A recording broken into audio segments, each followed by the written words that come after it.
Welcome to First Impressions, where we give you our initial insights on comics, video games, movies, and TV shows, and our costumes. My name is K.C'arl. And I'm Jaysen Headley. As usual, our insights are based on a 5-star review system. That's 2 stars for artwork, 2 stars for writing, and 1 very special star if we think that it does indeed deserve it. This week was the 75th anniversary of Batman. Yes. So we got a lot of Batman swag. Yes. And books. And we will be reviewing this week's comics for July 23rd, 2014. I hope you do that the entire episode. Hey, no. So, this week we have... It's Afterlife with Archie number 6. What do you say? 6. Number 6. What can I say? We recently picked up issues 1 through 5 in a trade hardcover, and I thought it was absolutely fantastic, so I'm definitely going to keep reading the series. This week we're introduced a little bit more to Sabrina the Teenage Witch, who was in issue 1 of the series. And this week we get to see kind of what she's been doing since issue 1, especially since there's a new Sabrina book coming out. It's going to be kind of along the same lines as Afterlife with Archie. This book was freaking fantastic. I mean, I still love the artwork from these guys. I love the writing. This is, in fact, done by Roberto Aguirre Sacasa. The artwork is I can't read through this mess. Francesco Francavilla. I can't read your name. I'm really sorry about that. But you guys do really great work. The artwork's great. The twist at the end with Cthulhu is really fantastic. The preview of the Sabrina book coming out looks awesome. If you're not reading Afterlife with Archie, shame on you. It's one of the best ongoing books going on right now. I gave this a 5 stars. 5 stars! This is Alien Legion Uncivil War number 1.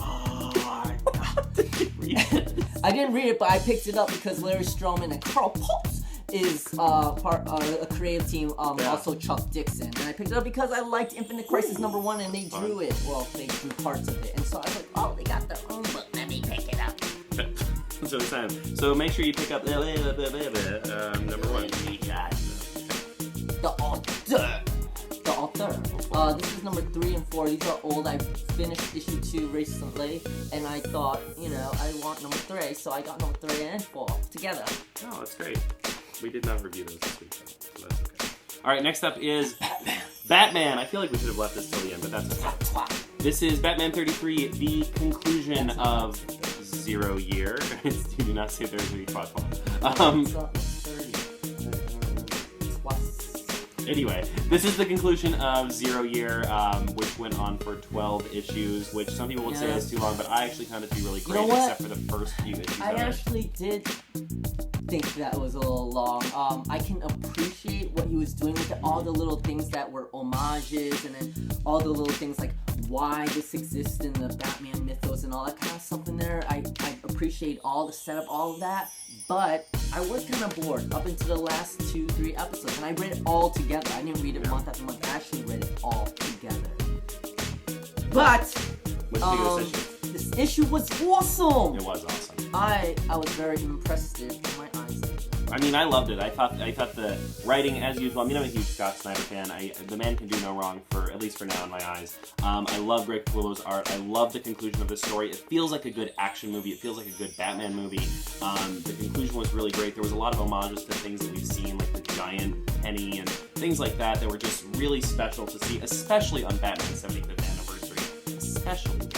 I love... Yeah, and his interaction with Alfred and kind of sealing their fates together was so perfect. And I love this moment. There's this moment in the book, spoiler alert, where Alfred has this vision that he introduces Bruce to this girl, and Bruce lives this happy life where he gets married and has kids, and then it fades away because he realizes it can never be. And it was one of the most beautiful moments I've ever read in a Batman book. It really kind of made me think of the whole Christopher Nolan Dark Knight trilogy in a way. Yeah. But it's not in a bad way. It was almost like a little bit of homage to that too in a way. Even the whole setup of the circumstances kind of reminded me of it a little bit. The stakes, the whole city's gonna blow up, that kind of thing. Wow. But yeah, it was great. I gave this a 5 stars this week. 5 stars? I also gave it a 5 stars. Though, did you try going through the logic of the riddles? All the answers were from old riddles. Oh, I see. But I tried to follow the logic of the riddles that he's doing. Some of them I was like, I don't know, that could be kind of a stretch. Maybe. very complete.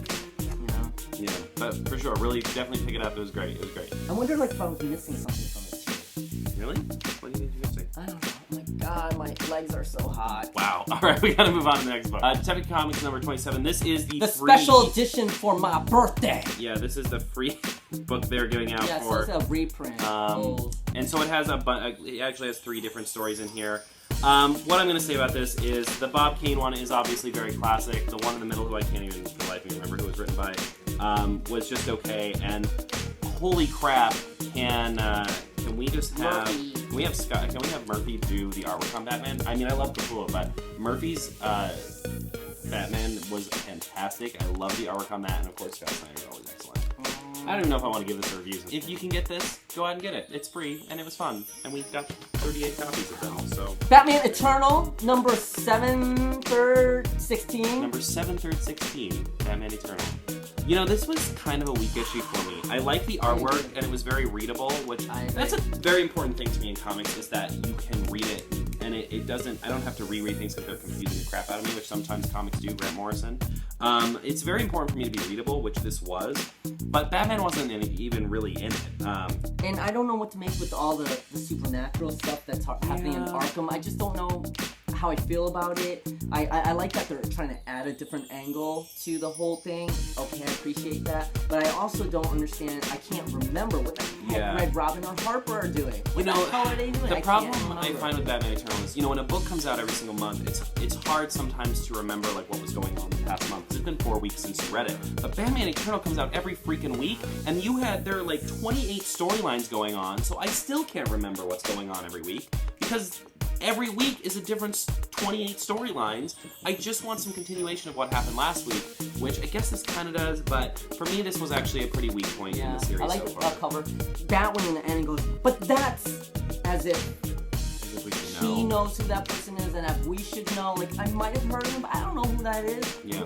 Deacon Blackfire. Yeah. Oh my God, what a reveal! Surprise! Like, I don't know. Maybe that's our neighbor. Maybe it's the person that lives next door, Deacon Blackfire. Yeah. So I gave it a 2. I gave it a 2 as well. Oh! Kind of weak. All right, so next up is the continuation of Robin Rises to the Omega Key of Lock and Key. I don't think that's what's actually happening. Batman and Robin, number 33. Another Batman book. Gosh, I surprisingly enjoyed this book. I have been off the Batman and Robin train for a while. I know you just got caught up. But I chose Robin Rises as my point to jump back on. It's a good point to jump on. There were some great scenes. I loved Bruce Wayne and Clark talking. I thought that was great. I love what's going on over there. He's burping and just sweating. I loved. There was so much I liked about it. I really liked him going, like Batman saying, I want a chance to take on this other world, and you have all done this. You've all acted like gods. Yet the second I try to do it, you act like such jerks about it. Hello, Diana. That was great. That was great. Blah blah blah. Yeah, I thought that was. And I usually like DC and Marvel, your ending pages where you're like, and then a twist that we've done 83,000 times. I'm usually like, ugh.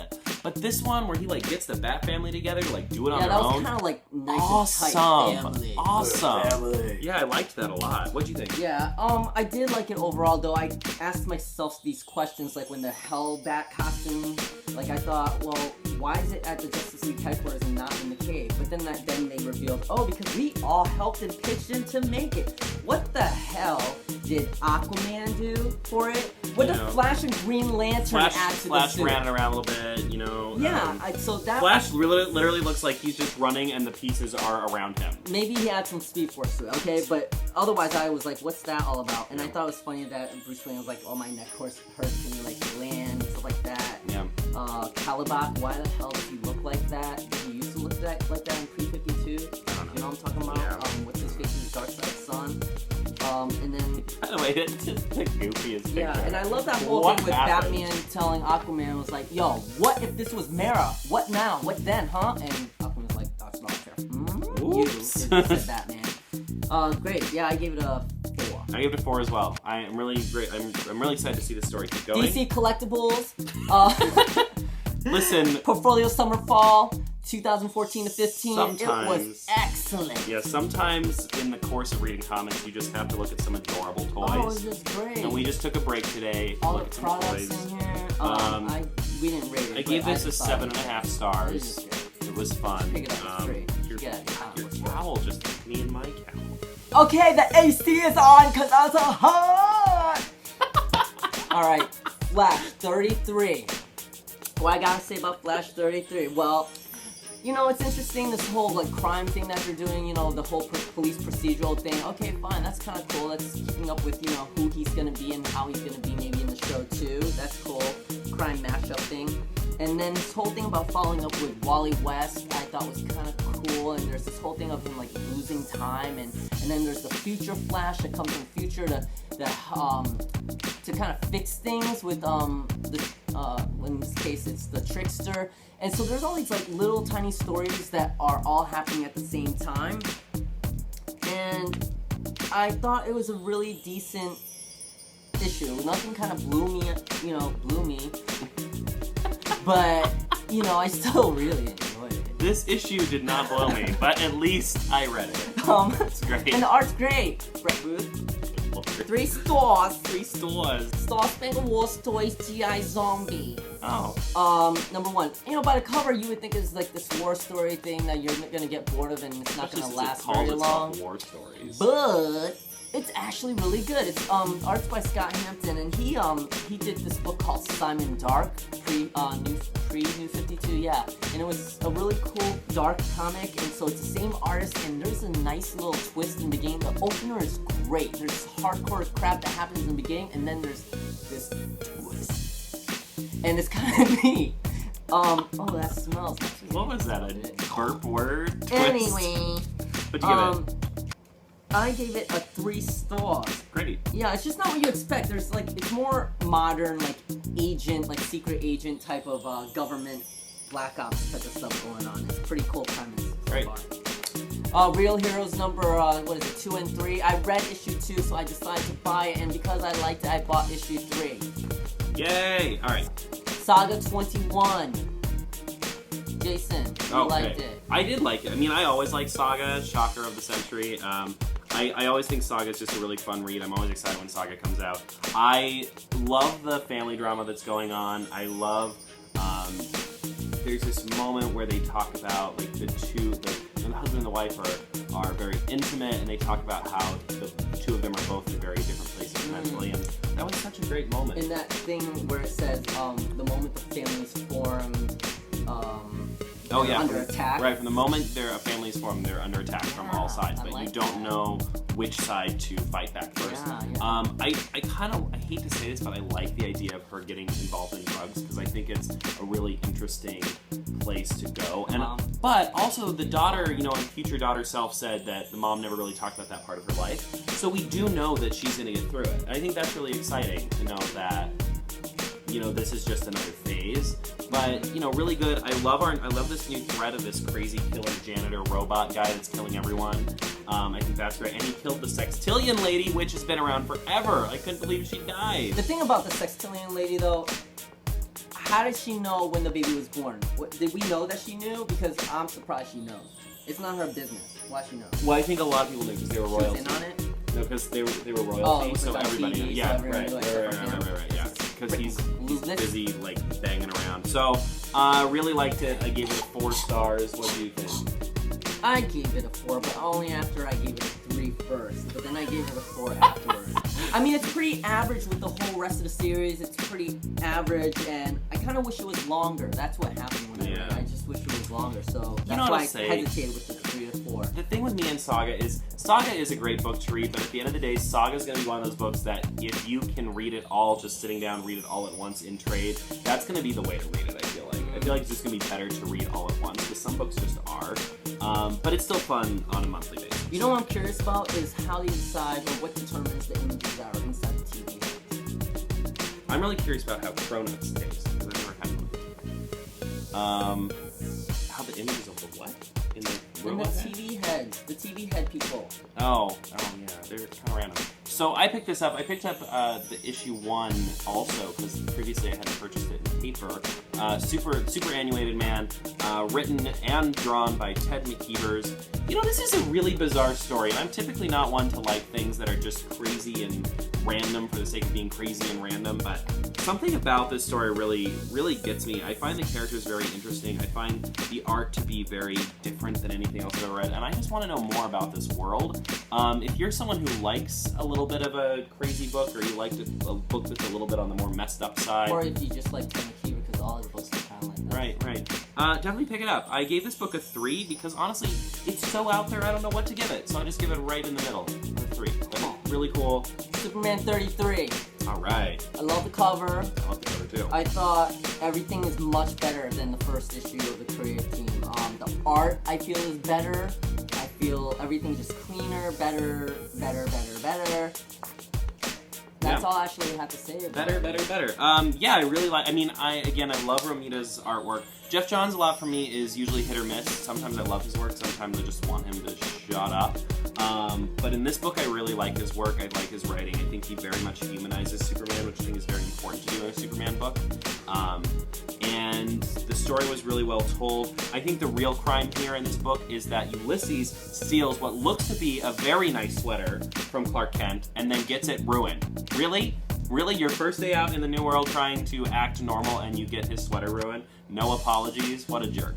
But other than that, I thought it was great. I love the action in it. I love seeing this character kind of try to understand what Clark's been. Clark it's so normal to him, right? That he has to dress up to kind of pretend he's someone else, and he has to explain that to this guy. I thought that was really great. So I gave it a 4 stars. What did you give it? I give it 4. Cool. Next up, Supreme Blue Rose, number 1. I just want to say, okay, Warren Ellis and Tula Lotay, I love the art in this. Yeah, I agree. Thought there's this beautiful, clean, yet messy ass style. And I really love this book. I really liked it. And I think there's this whole dream sequence in the beginning that could be a little confusing, which I think it's okay for now. And then the rest of it actually made a lot of sense to me. And you didn't have to have read any previous Supreme, really. I mean, if anyone just told you that it was kind of like this other play on Superman, that might be the only thing you need to know. And even then, you wouldn't really need to know that. I'm totally intrigued by the story, and I think it's great. I loved it. I will say I loved the artwork. I thought it was fantastic. The story did next to nothing for me. I just really didn't quite get what was going on. I didn't particularly care about what was going on. I don't know. I like the artwork a lot, and I give it a 2 stars, and that's completely on the art side. Oh, but nothing to do with the story.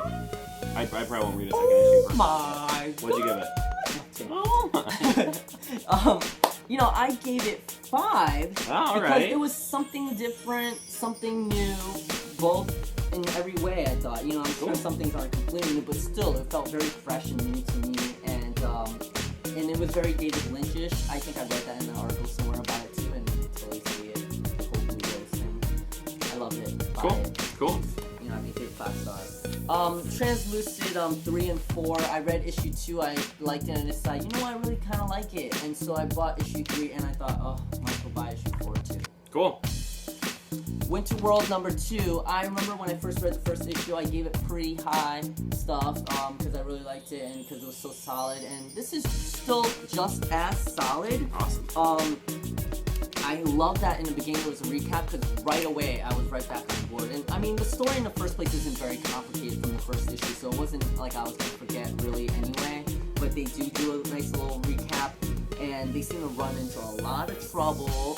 So there really isn't a lot of story or plot actually going on. They just run into trouble, and it kind of rolls along kind of like a TV show, and they talk about stuff, and none of it is very exposition-y. They're not explaining anything or anything. They're just talking. So it's just kind of like, in a way that's cool that there's no, exposition, but there's also no plot movement, which isn't horrible, but I'm just saying it's kind of light on that story element. I gave it I wanted to give it a 3, but then I decided to give it a 4. Cool. Yeah. I should read this. Something I just want to throw out there. When TV shows come out, they come out every single week, and every week they give you a last time on. Comic books come out once a month. Why is it so few of them have a last time on? That would really help. Well, they like to say that it's because if the writing's good, they should be able to get through the writing alone. And that's crazy. Wait, I also want to say one more thing. It actually does kind of remind me of The Walking Dead a little little bit, but it does feel like something is about to happen. Like, if it was gonna maintain like this, I actually wouldn't be interested in getting issue 3, where they're just running into other people, running into trouble. But something just happened, and I thought, well, maybe something interesting, a big twist could happen there. And that's the only thing that might make me read issue 3. Cool. Stand for it. Awesome. And last but most definitely not least is a Wonder Woman number 33. Holy God, I love this book. Amazing! Amazing. God, this book was great. And you know, nothing has really happened in Wonder Woman for the past 2 months. Like, things have been happening, but they've been so minute. So this issue was just like, it was like Red Wedding. It was like Game of Thrones Red Wedding. Like, things just happened. And there was just so many good twists and so many good fights. And I'm just so excited to see what happens next. Yeah, it was awesome. It was great, right? All I had to say about it was awesome, and that I'm already gonna miss the creative team. And I know it's not completely over yet, but I'm already gonna miss, like, they did such a great run, what a wonderful run. Listen, I mean, we tweet out every week to the creators, and I don't know if you guys watch or not, but if you guys happen to watch and you see our review of Wonder Woman, let me let you know that I never once picked up a Wonder Woman book until you guys started reading it, and now she is literally my favorite DC character, and that's because of you. So great job. We will miss you. We'll keep reading and keep supporting, but because of you, I started. What are you doing next? Yeah, that's what we need to know, because you guys have gotten me into Wonder Woman, and Wonder Woman, I'm sold. It's great. I give it a 5. I did too. Awesome. All right, book of the week. Oh my good grace. So many good books this week. For me, it would need to be, okay, let's see. Batman 33, Wonder Woman 33, or Supreme Blue Rose. All right. It's not, oh man, this is hard. Whoa. You know. Well, you pick. I'm going to throw mine out. I think I'm going to go with Batman. I was going to go with Afterlife with Archie, but I think it would be a miss for me to not go with Batman with a 5-star on his 75th anniversary. Well, out of the three, out of Batman, Wonder Woman, and Supreme Blue Rose, I would cut off Wonder Woman only because Batman, in a sense, is so much more epic in how it was built up, and it was just bigger. It was definitely a big event. Yeah. And it is Batman's birthday. And Supreme Blue Blows, Supreme Blue Rose was great and all, but there's no promise that it'll still be good afterwards. And Batman 33 is just built on so much stuff, and it's Batman's birthday. So Batman 33. So Batman 33 is the book of the week from both of us. Yeah. Listen, you can check out more of our work at our blogs. We'll put the links in the description down below. Feel free to follow us on Twitter. We usually follow back unless it's creepy. Make sure to like... Oh, I always follow you back, actually. Especially if you're creepy. Make sure to like and subscribe to our YouTube channel. Let us know what you're reading. Let us know what you'd like us to read. Keep pointing, like, and subscribe. It's going to be somewhere around here. And we will see you next week. Bye.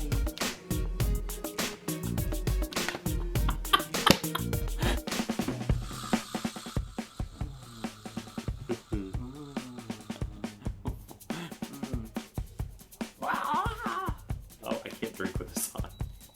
Ugh, it's disgusting. It tastes like anger.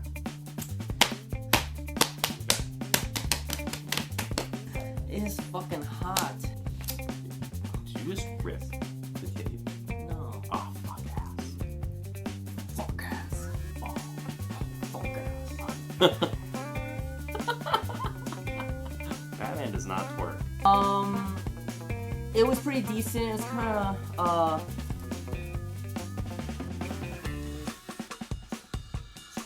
You're a cat scream. What's going on?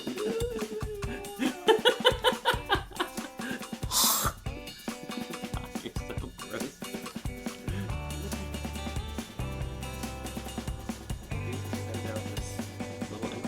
Ready? Alright.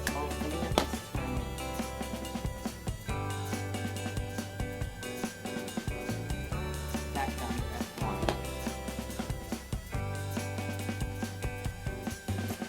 Alright.